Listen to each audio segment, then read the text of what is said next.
లేదండి, ఆయన నోటుకొచ్చింది మాట్లాడాడు. ముందు 31 అన్నాడు.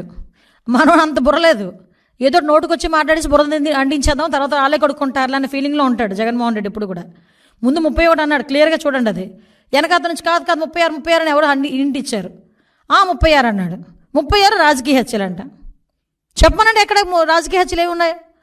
1000 మంది 1000 బిల్డింగ్లో కూలగొట్టేశారు, ఏంటది రెడ్ బుక్ ఓపెన్ చేసేశారు. ఈ రకంగా మాట్లాడాడు. క్లియర్గా ఉంది కుట్ర ఆలోచన.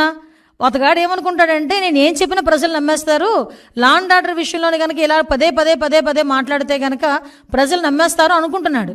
ఏదో రకంగా గవర్నమెంట్ మీద బురద జల్లాలి కాబట్టి, చంద్రబాబు నాయుడు గారి మీద బురద జల్లాలి కాబట్టి, ఏదో రకంగా అడ్డదారి తొక్కైనా మళ్ళీ ఏదో రకంగా సీఎం కుర్చీలో కూర్చుని పోవాలని కలలకు అంటున్నాడు కాబట్టి ఈరోజు మా మీద బురద చల్లడానికి 36 రాజకీయ హత్యలు, 300 మంది దాడులు, అవి ఇవని చెప్పి ఫిగర్స్ సైతం చెప్తున్నాడు. ఈరోజు 45 రోజుల్లోనే ఇవి నువ్వు చెప్పినవన్నీ ఏమి జరగలేదు, నువ్వు చెప్పినవి జరగలేదు అని చెప్పి నేను చెప్తా. జరిగినవి ప్రూవ్ ఏమైనా ఉందా? యాజ్ ఎ హోమ్ మినిస్టర్ నేను మాట్లాడుతున్నా. నువ్వు చెప్పినవన్నీ కూడా అబద్ధపు లెక్కలు. దీని మీద నువ్వు ఎక్స్ప్లెనేషన్ ఇవ్వాలి.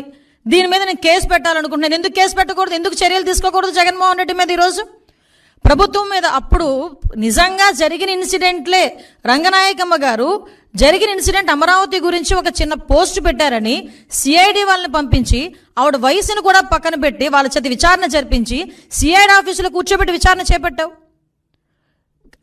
ఇలాంటి సంఘటనలు గౌతు శిరీష గారు ఒక చిన్న పోస్ట్ గవర్నమెంట్కి వ్యతిరేకంగా పెట్టారని సిఐడి నోటీస్ ఇచ్చి ఆవిడని సిఐడి ఆఫీసులో కూర్చోబెట్టావు. చింతకాయల విజయ్ గారిని, ఇలా చాలామంది మా టీడీపీ లీడర్లని కాకుండా జనసేన లీడర్లని కూడా గవర్నమెంట్ మీద అడ్వర్స్గా తప్పుగా ఒక పోస్ట్ పెడితేనే, నిజం అయినప్పటికీ కూడా తప్పుగా మీకు వ్యతిరేకంగా ఒక పోస్ట్ పెడితేనే సిఐడి ఆఫీసులను తీసుకొచ్చి నువ్వు కూర్చోబెట్టి చర్యలు తీసుకొని మా మీద ఎంక్వైరీలు వేసావు. ఈ రోజుకి కేసులు నడుస్తున్నాయి, ఈ రోజుకి కేసులు సంబంధించి కోర్టుల చుట్టూ తిరుగుతున్నారు. ఏం మొహం పెట్టుకుని 36 హత్యలు, పొలిటికల్ హత్యలు జరిగినాయని చెప్పి ప్రజలను భయభ్రాంతులు చేయడానికి సిద్ధపడుతున్నావు. ఇంకా నీ మాటలు నమ్మేస్తారని అనుకుంటున్నావా జగన్మోహన్ రెడ్డి, పులివెందుల ఎమ్మెల్యే?